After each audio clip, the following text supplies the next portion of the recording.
क्या अल्लाह अपने बंदे को काफी नहीं?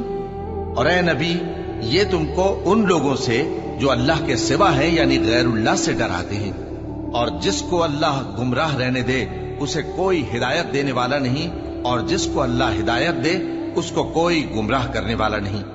क्या अल्लाह इज्जत वाला, बदला लेने वाला नहीं है? और अगर तुम इनसे पूछो कि आसमानों और जमीन को किसने पैदा किया, तो कह देंगे कि अल्लाह ने। कहो कि भला देखो तो, जिनको तुम अल्लाह के सिवा पुकारते हो, अगर अल्लाह मुझको कोई तकलीफ पहुंचानी चाहे तो क्या वो उस तकलीफ को दूर कर सकते हैं?